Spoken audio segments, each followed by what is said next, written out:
it might have started a little earlier. They came up in, I think in 1916, a German scientist came up with a magic powder. It is a nitrogenous fertilizer. So people took this magic powder and put it on the land and boom, crops just bounced out like that. I'm calling this magic powder because it really did magic for the farmers at one time. I know in regions of India where when the fertilizer came, the yield went up by 300% for many farmers, 3 times over.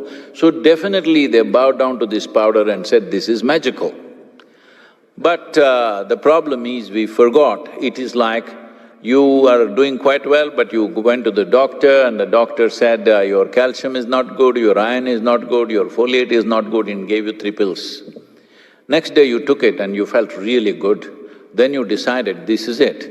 Instead of 3, I will take 300 and I don't have to eat anymore. And then you know what happens? That's exactly what's happened to the soil. We started thinking just by throwing the salts, everything will happen. No, in a doctored way, if you apply it, even today, it'll work very well, it's important.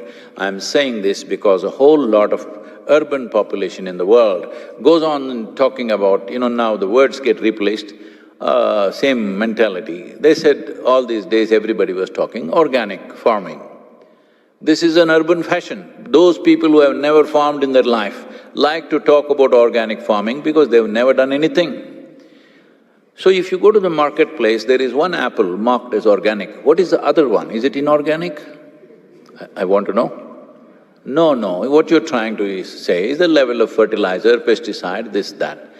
You need to understand, largely nobody sprays pesticide on a full-blown fruit. Generally, it's in the flowering time that they do it. It won't usually get into the fruit.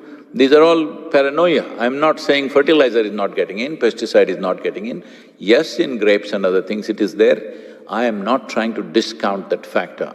All I am saying is, today if you take away all the chemicals from farming on the planet, our food production will come down to 25% of what it is right now. That will be a massive disaster, it'll be death, literally. So we cannot really think about it. If you increase the organic content, slowly the use of fertilizer will start coming down, it will slide down very, very slowly and we have to go that way. How to increase the organic content? There are only 2 things, plant life, animal life. There is no other technology, there is no other material, there is no other planet which can provide you that material. Only on this planet you have to produce plant life and animal life. There is simply no other way to put back organic content.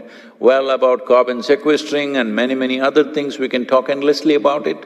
But the important thing is, if you increase the organic content, the microorganism life in the soil will enhance itself and they are the basis of who we are.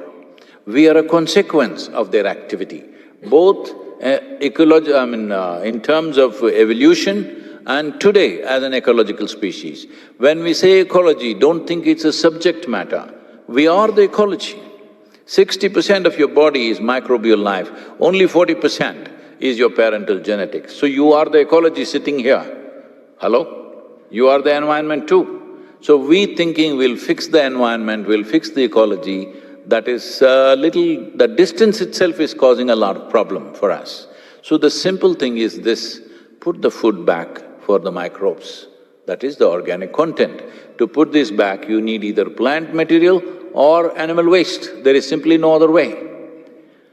So this needs to happen. For this you need a policy incentive, otherwise farmers will not go back to it. 50 years ago, every farmer knew this and they were doing this.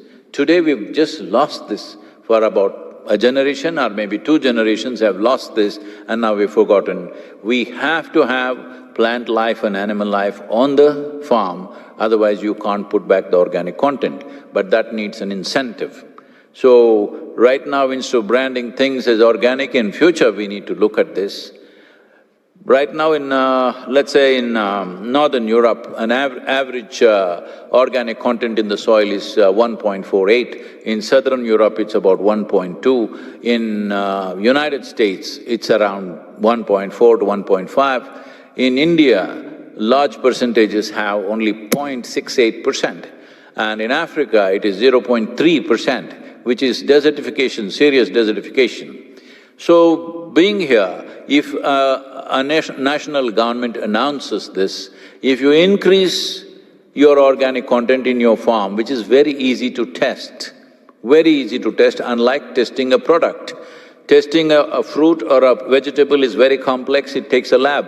This can be just done on the farm by the farmer, that you can test the organic content of the soil.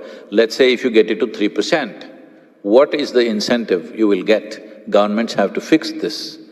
Once the government fix this, and let us say you go to the marketplace, now somebody has marked this apple as this comes from a land which has 3% organic content, there is enough science to tell you, if it has 3% organic content, what are the micronutrients which will be present in the apple that you eat or the fruit or vegetable that you eat, and what are the health benefits that you have. For all this, there's enough science. We just have to collate these things and put it together. Then market will give its own incentive for that farmer as it goes.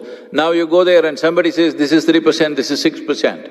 You want to buy the 6%, obviously it'll cost more, but instead of eating 8 oranges, you can eat 1. That's the difference it will make.